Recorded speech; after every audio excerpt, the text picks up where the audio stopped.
Subscribe करिए हमारे channel Target UP TET CTET को और बेल आइकन को दबाइए। हेलो फ्रेंड्स, मैं रेनू स्वागत करती हूँ आप सभी भावी अध्यापक एवं अध्यापिकाओं का आपके अपने channel Target UP TET CTET में। दोस्तों, आज की इस क्लास में हम आपके डीएलएड सेकेंड सेमेस्टर के इंग्लिश विषय के मोस्ट इम्पोर्टेंट बहुविकल्पी क्वेश्चंस को यहाँ पर आज मैं पढ़ाने वाली हूँ। और ये जो बहुविकल्पी प्रश्न है ये आपके राजन सीरीज के हैं। पवन सीरीज के प्रश्नों को मैं पहले ही पढ़ा चुकी हूँ। तो चलिए स्टार्ट करते हैं यहाँ पर क्वेश्चन नंबर 1 से। New method is related to doctor West, H E. Palmer, professor C J. Dodson या फिर ओ.जेस. पर्सन। तो दोस्तों यहाँ पर राइट आंसर हो जाए doctor West method. New method को हम डॉक्टर वेस्ट मेथड भी कहते हैं। क्वेश्चन नंबर 2 है aims of poetry is are, यानी कि जो पोएट्री बच्चों को हम पढ़ाते हैं, कविता पढ़ाते हैं, तो कविताएं बच्चों को हम क्यों सुनाते हैं या क्यों पढ़ाते हैं?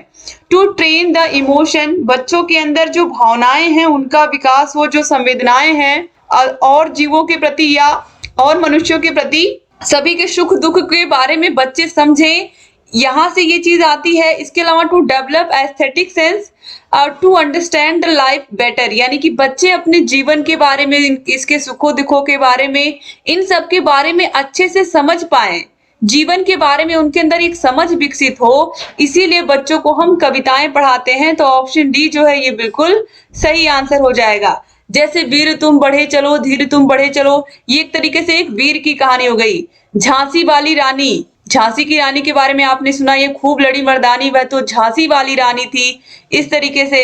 इसके अलावा हुआ सवेरा चिड़िया बोली, सब बच्चों ने आंखें खोली, इस तरीके से ये इस तरीके की जो कविताएं होती हैं इसमें बच्चों को हम एक तरीके से अच्छी आदतें भी सिखाते हैं और लोगों के बारे में या अपने महापुरुषों के बारे में जानकारी भी दे देते हैं, अपने देश समाज के बारे में भी बता देते हैं। तो जो कविताएं हैं ये बहुत अच्छा माध्यम होती है इमोशन को शेयर करने का। तो ऑप्शन डी सही हो जाएगा। ऑल ऑफ दिस 2017 के एग्जाम में ये प्रश्न पूछा हुआ था। क्वेश्चन नंबर 3 है who invented the bilingual method, bilingual method का आविष्कार किसने किया? Doctor West, professor Ansoft, professor C J. Dodson या नन ऑफ देम। 2017 में 2020 में ये प्रश्न पूछा हुआ। इसके अलावा हर साल ये पूछा हुआ ये प्रश्न, अभी आप देखोगे जब मैं पढ़ाऊंगी तो आप देखोगे लगभग ऐसा कोई ईयर नहीं है जिसमें ये क्वेश्चन ना आया हो कि बाइलिंगुअल मेथड किसने इन्वेंट किया था। Professor C J. Dodson, professor C J. Dodson bilingual method का इन्होंने इन्वेंशन किया था। तो ऑप्शन सी सही हो जाएगा। क्वेश्चन नंबर 4 है how many articles are there in grammar, तो ग्रामर में कितने आर्टिकल होते हैं? तो ए, एन और द, यही 3 होते हैं। तो ऑप्शन बी जो है 3 ये राइट आंसर हो जाएगा। क्वेश्चन नंबर 5 पे आते हैं choose the correct article, dash book you want is out of print, the, an या नन ऑफ द अबव। तो यहाँ पर हम फिल करेंगे the book you want is out of print, यानी कि वो बुक जो तुम्हें चाहिए वो आउट ऑफ प्रिंट हो चुकी है। ऑप्शन ए सही हो जाएगा। 2020 के एग्जाम में आप देखिए ये सभी प्रश्न पूछे हुए हैं। क्वेश्चन नंबर 6 है the superlative degree of beautiful is more beautiful, most beautiful, beautiful, beautifulest या नन ऑफ द अबव। तो दोस्तों देखिए जो सुपरलेटिव डिग्री होता है वो होता है मोस्ट ब्यूटीफुल। तो देखिए यहाँ पर जो मोर ब्यूटीफुल है ये कंपैरेटिव है और मोस्ट ब्यूटीफुल सुपरलेटिव है। तो सुपरलेटिव डिग्री ही पूछा है। तो ऑप्शन ए जो है यहाँ पर ये राइट आंसर हो जाएगा। क्वेश्चन नंबर 7 है in which method is mother tongue used during the early stages to explain the meaning of new words, phrases, idiom, sentences etc, यानी कि इंग्लिश पढ़ाने का वो कौन सा तरीका है या कौन सी विधि है जिसमें हम मदर टंग का यूज करते हैं उस भाषा के वर्ड्स को, शब्दों को सिखाने के लिए, उस भाषा के कहावतों मुहावरों को सिखाने के लिए। Doctor West new method, audio video method, bilingual method या फिर लैंग्वेज गेम्स। तो बाइलिंगुअल मेथड की मदद से हम क्या करते हैं, जो हम अपनी मदर टंग है, जो हमारी मातृभाषा है, उसकी सहायता से हम अगली दूसरी भाषा को सीखते हैं। क्वेश्चन नंबर 8 है choose the correct preposition he died dash cholera, तो ही डाइड ऑफ कॉलरा होगा। ठीक है, तो यहाँ पर ऑप्शन नंबर बी जो है ये राइट आंसर हो जाएगा। 2020 में देखिए ये प्रश्न पूछा हुआ है। इसके बाद यहाँ पर 2019 में ये दोनों क्वेश्चन पूछे हुए हैं। क्वेश्चन नंबर 9 है a language can be acquired through, एक लैंग्वेज हम कैसे सीख सकते हैं? एक्सपोजर से, मोटिवेशन से, रिपीटेशन से या ऑल ऑफ द एबव? तो राइट आंसर है option number D, all of the above. जितना प्रैक्टिस करेंगे, जितना बोलेंगे उतना सीखेंगे, जितना अपने दैनिक जीवन में उस भाषा का प्रयोग करेंगे हम उतना ही अच्छा सीखेंगे। क्वेश्चन नंबर 10 है, what are the two productive skills? Listening speaking, speaking writing, reading writing या listening reading? What are the two productive skills? Productive skill कौन कौन से हैं इसमें? तो आपको मैंने बताया है बोलना और लिखना, ये जो दो स्किल्स हैं ये प्रोडक्टिव स्किल में आते हैं। बाकी सुनना और पढ़ना ये दोनों आते हैं रिसेप्टिव स्किल में। ठीक है, तो यहाँ पर ऑप्शन बी सही हो जाएगा। क्वेश्चन नंबर 11 पे आते हैं हम। मैंने बार बार आपको समझाया है कि प्रोडक्टिव स्किल का मतलब है कि हम अपनी बातों को लोगों को दे रहे हैं, लोगों को बता रहे हैं, अपने मन के भावों को, विचारों को लोगों को व्यक्त कर रहे हैं।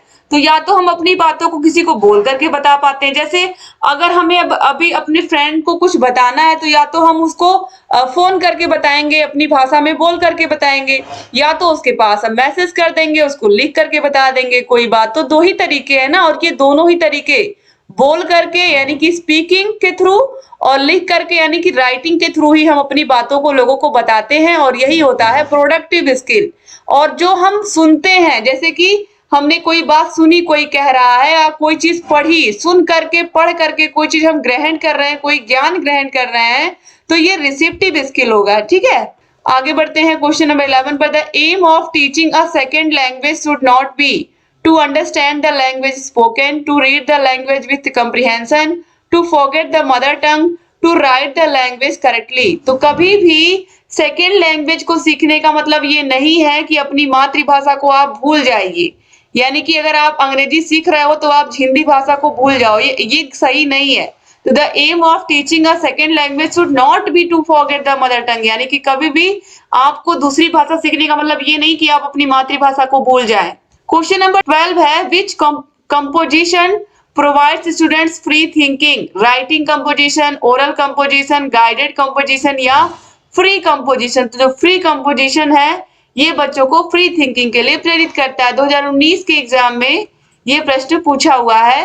क्वेश्चन नंबर 13 है, objective of teaching poetry is?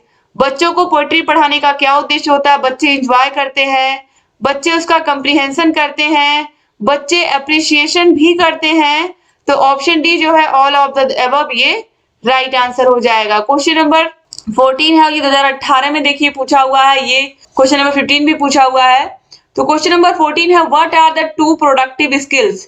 तो प्रोडक्टिव स्किल अभी मैंने आपको बताया, या तो हम अपनी बातों को किसी को बोल करके यानी कि स्पीकिंग के थ्रू बता पाएंगे, या तो हम लिख करके राइटिंग के थ्रू। तो स्पीकिंग और राइटिंग आप देखिए कहाँ लिखा है, ऑप्शन बी में लिखा है, और यही है प्रोडक्टिव स्किल। ठीक है, अब आगे बढ़ते हैं, क्वेश्चन नंबर 15 पे आते हैं।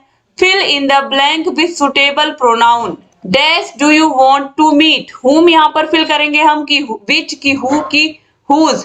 तो यहाँ पर हम फिल करेंगे whom do you want to meet? तो यहाँ पर whom जो है ऑप्शन ए ये राइट आंसर हो जाएगा। ठीक है, यही यहाँ पर यही प्रोनाउन हम फिल करेंगे whom। आगे बढ़ेंगे हम, बाकी which देखिए which किसके लिए लगता है? निर्जीव चीजों के लिए लगता है। और यहाँ पर who is your brother होगा, और यहाँ पर whose book is this। आगे बढ़ेंगे क्वेश्चन नंबर 16 पर, which method is a midway between translation come grammar method and direct method? कौन सा टीचिंग का, इंग्लिश टीचिंग का मेथड है जो ग्रामर ट्रांसलेशन मेथड और डायरेक्ट मेथड के बीच में आता है? Doctor Best new method, bilingual method, Herbartian method या फिर सब्स्टिट्यूशन मेथड? तो बाइलिंगुअल मेथड जो है ये ग्रामर ट्रांसलेशन मेथड और डायरेक्ट मेथड के बीच में आता है। ठीक है, दोनों के ही गुण इसमें होते हैं। 2018 में देखिए पूछे हुए प्रश्न है ये। क्वेश्चन नंबर 17 पे आते हैं, what is the full form of TLM? तो टीएलएम का फुल फॉर्म क्या है?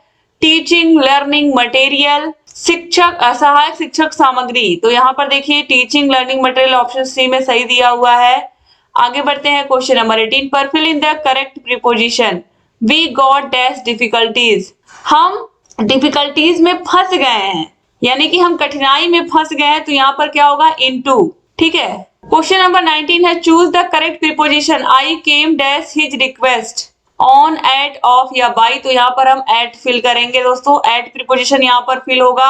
आई came at his request. Question number 20 पे आते हैं, choose the correct article. He became dash great man, a and the या बोथ ए एंड एन, तो यहाँ पर he became a great man हो जाएगा। 2017 में पूछा हुआ प्रश्न है।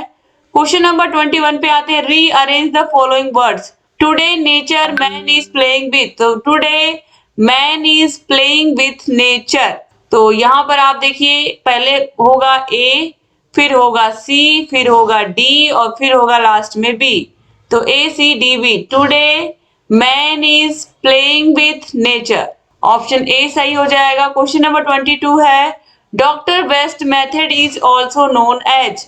डॉक्टर बेस्ट मेथड को हम और किस नाम से जानते हैं? Play method, practical method, reading method या इंडक्टिव मेथड, तो इसे हम जानते हैं इंडक्टिव मेथड के नाम से। 2016 में दोबारा पेपर हुआ था तो ये प्रश्न पूछा गया था।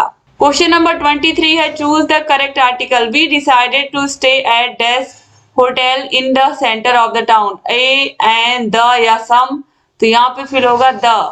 We decided to stay at the hotel in the centre of the town, हमने डिसाइड किया कि हम जो सेंटर ऑफ द टाउन यानी कि जो शहर के बीचों बीच का होटल है उसमें हम ठहरेंगे।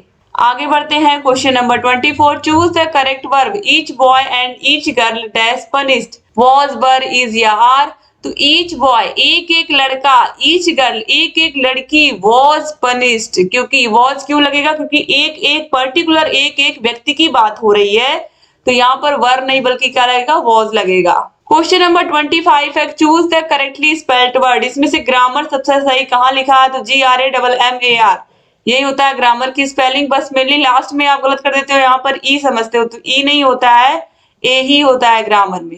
क्वेश्चन नंबर 26 पे आते हैं, which of the following is in the positive case? I, whom, who या हुम, तो राइट आंसर है यहाँ पर हुज, ऑप्शन डी जो है ये राइट आंसर हो जाएगा। क्वेश्चन नंबर 26 है, which letter is are silent in the word whistle? तो विशल में यस साइलेंट है और टी साइलेंट है, तो एच और टी, ऑप्शन बी जो है ये बिल्कुल राइट आंसर हो जाएगा। क्वेश्चन नंबर 28 पे आते हैं, which of the following words is an adjective? Choose, chooser, choosy या चूजली, तो यहाँ पर देखिए जो चूजी होता है ऑप्शन सी ये एडजेक्टिव होता है, यानी कि बहुत सारे व्यक्ति होते हैं जो चूजी होते हैं, जिन्हें कोई जूता, कोई चप्पल, कोई कपड़ा जल्दी पसंद नहीं आता है, तो ये चूजी कहलाते हैं, तो ये क्या है? एक तरीके से एडजेक्टिव है। क्वेश्चन नंबर 29 है, find out the correctly spelled word. इसमें से कौन सा दिन है जो सही लिखा है? मंडे, सैटरडे, ट्यूसडे या वेंसडे, तो वेंसडे की स्पेलिंग सबसे सही है, बाकी सब में कोई ना कोई मिस्टेक है। जैसे मंडे में MONDAY होना चाहिए, ऐसे TURDAY होना चाहिए, ट्यूसडे DAY होना चाहिए। क्वेश्चन नंबर 30 है, which of the following is also known as science of sound? ध्वनि का विज्ञान किसको कहते हैं? रीडिंग, राइटिंग, स्पेलिंग या फोनेटिक्स, तो हम फोनेटिक्स को कहते हैं साइंस ऑफ साउंड, ध्वनि का विज्ञान। क्वेश्चन नंबर 31 है, which of the following is in positive case? I, me, you या फिर माइन, तो यहाँ पर राइट आंसर है option number D, mine. Question number 32 है, which letter is silent in the word net?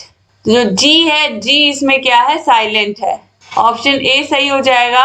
Question number 33 पे आते हैं, the structural approach relates to word pattern, sentence pattern, both A and B या letter pattern, तो both A and B जो होगा ये बिल्कुल राइट आंसर होगा। 2015 के एग्जाम में आप देखिए ये सभी प्रश्न क्या पूछे हुए हैं। क्वेश्चन नंबर 34 है, Friday is the day of the week, तो फ्राइडे हम कैसे निकालेंगे? संडे से स्टार्ट करेंगे, Sunday, Monday, Tuesday, Wednesday, Thursday, Friday. देखिए संडे 1 हो गया, मंडे 2 हो गया, ट्यूसडे 3 हो गया, वेंसडे 4 हो गया, थर्सडे 5 हो गया, फ्राइडे 6 हो गया, तो यहाँ पर 6th डे हो जाएगा, ये हो जाएगा। दोस्तों इंग्लिश में हमेशा हम संडे से दिन गिनना शुरू करते हैं, याद रखिएगा। हम हिंदी की तरह नहीं कह सकते जैसे सोमवार मंगलवार होता है, इसमें रविवार से ही स्टार्ट माना जाता है वीक। क्वेश्चन नंबर 35 है, the grammar translation method emphasises the importance of writing, reading, playing या नन ऑफ दीज, तो जो ग्रामर ट्रांसलेशन मेथड है ये पढ़ने पर अधिक जोर देता है, आप सभी लोगों को ये बात पता है, ठीक है। तो इस तरीके से यहाँ पर टोटल आपने 35 क्वेश्चंस कर लिए, तो उम्मीद करती हूँ पार्ट 1 आपको पसंद आया होगा। पार्ट 1 अच्छा लगा तो प्लीज पार्ट 2 को भी आप लोग जरूर देखिएगा। क्लासेस को अगर अभी तक आपने देखना नहीं शुरू किया तो देखिए, और क्लास को जरूर शेयर किया करिए अपने फ्रेंड्स को, और अगर चैनल को सब्सक्राइब नहीं किया तो प्लीज तुरंत सब्सक्राइब भी कर दीजिए। बगल में घंटी का निशान होगा, उसको भी प्रेस कर दीजिए ताकि जो भी नई वीडियोस हम बनाते हैं उसका नोटिफिकेशन आपके पास समय से जाए और आप बिना मिस किए हमारे सारे वीडियोस को ऐसे ही देखते रहें। दोस्तों, आपको सारे विषयों के, अगर 8 के 8 विषयों के, आपके 7 के 7 विषयों के नोट्स चाहिए सेकेंड सेमेस्टर के, तो उसके लिए आपको हमारे app Target UP TET CTET app को डाउनलोड करना पड़ेगा। ऐप में आपको सारे के सारे विषयों की क्लासेस, सारे विषयों की मास्टर क्लासेस, सारे विषयों के चैप्टर वाइज टेस्ट, सारे विषयों की राजन सीरीज, पवन सीरीज की पूरी पीडीएफ मिल जाएगी। तो अलग से आपको बाजार से कुछ भी खरीदने की जरूरत नहीं है। ठीक है, तो एक बार फिर से आप सभी का बहुत बहुत धन्यवाद। क्लासेस को देखते रहिए, जहां कहीं कोई भी समस्या हमसे पूछते रहिए। और यहाँ पर हमारा कांटेक्ट नंबर लिखा हुआ है, इस पर कांटेक्ट करके आप सारी की सारी जानकारी ऐप के बारे में हमसे ले सकते हैं। एक बार फिर से आप सभी भाई बहनों का बहुत बहुत शुक्रिया क्लास को देखने के लिए। जय हिंद दोस्तों।